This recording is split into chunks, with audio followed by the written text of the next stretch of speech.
আমাদের আরেক সহকর্মী আছেন ঢাকা বিশ্ববিদ্যালয় প্রাঙ্গণে, আমরা একটু তার সাথে যুক্ত হতে চাই। আছেন সাব্বির আহমেদ। সাব্বির, আপনি কোথায় আছেন এবং কি সংবাদ বা কি তথ্য যোগ করবেন?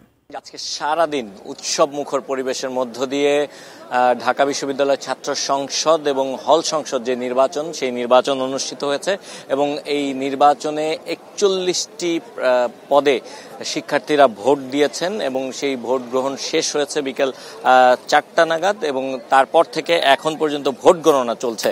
এবং আমি যদি একটু দেখাই যে এই পুরো নির্বাচনকালীন সময়ে শান্তিপূর্ণ পরিবেশের মধ্য দিয়ে ভোট অনুষ্ঠিত হয়েছে।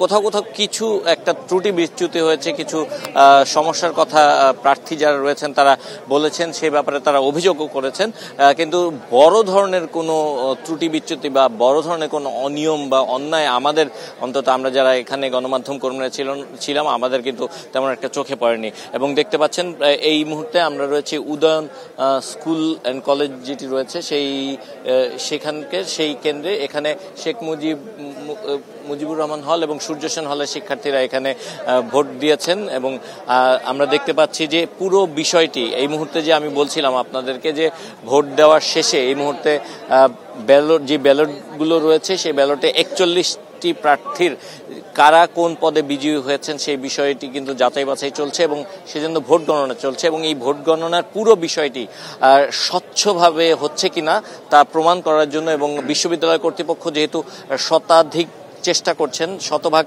স্বচ্ছভাবে এই পুরো প্রক্রিয়াটি শেষ করতে, তারই অংশ হিসেবে এখানে সিসি ক্যামেরার মাধ্যমে এবং প্রজেক্টর লাগিয়ে তারপর কিন্তু আসলে এলইডির মাধ্যমে এই জিনিসটি পুরো যে গণনার যে প্রক্রিয়াতে সেই প্রক্রিয়াটি দেখানো হচ্ছে।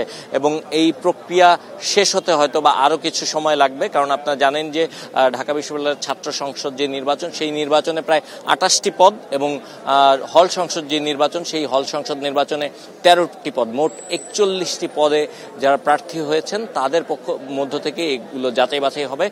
শিক্ষার্থীরা ইতিমধ্যে ওএমআর যে শীটটি রয়েছে, সেই ওএমআর শীটের মাধ্যমে তাদের যে পছন্দের প্রার্থী রয়েছে সেই পছন্দের প্রার্থীকে ভোট দিয়েছেন এবং সেই ভোট অনুযায়ী কে জয়ী হয়েছেন এবং তাদের যেই প্রার্থীরা এই দীর্ঘদিন ধরে ঢাকা বিশ্ববিদ্যালয়ের এই হলগুলোতে এবং বিভিন্ন জায়গায় ঘুরে ঘুরে শিক্ষার্থীদের কাছে ভোট চেয়েছেন, সবশেষ বিজয়ের হাসি আসলে কারা হাসবেন সে বিষয়টি কিছুক্ষণ মধ্যে হয়তো বা রাত 10টা থেকে 11টা নাগাদ বা 12টার মধ্যে হয়তো জানা যাবে। এবং চিফ রিটার্নিং কর্মকর্তা যেটি জানিয়েছেন যে প্রত্যেকটি হলে যেই 8টি কেন্দ্রে ভোট হয়েছে, সেই 8টি কেন্দ্রের যারা রিটার্নিং কর্মকর্তা অর্থাৎ দায়িত্বপ্রাপ্ত যে কর্মকর্তা রয়েছেন তারা তাদের যেই দায়িত্ব সেই দায়িত্ব পালন করেছেন। এখন শেষ মুহূর্তে যে ভোট গণনা চলছে, সেই ভোট গণনাকে কেন্দ্র করে যেন কোনো অপ্রীতিকর ঘটনা না ঘটে বা কোনো বিশৃঙ্খল পরিস্থিতি সৃষ্টি হতে না পারে, সেজন্য ঢাকা বিশ্ববিদ্যালয়ের যেই গুরুত্বপূর্ণ প্রবেশ পথগুলো রয়েছে সেই প্রবেশ পথগুলোতে কিন্তু ইতিমধ্যে প্রচুর সংখ্যক আইন শৃঙ্খলা বাহিনীর সদস্য মোতায়েন করা হয়েছে।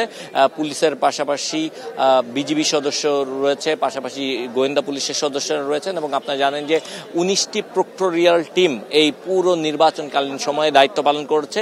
শুধু 19টি প্রক্টোরিয়াল টিম নয়, তাদের সঙ্গে রোবার, স্কাউট, বিএনসিসি থেকে শুরু করে অন্যান্য যারা স্বেচ্ছাসেবী যেই সংগঠনগুলো রয়েছে, যারা বিশ্ববিদ্যালয়ের বিভিন্ন যেই উৎসব বা যে কোনো অনুষ্ঠানে দায়িত্ব পালন করে থাকে, তারাও দায়িত্ব পালন করছে।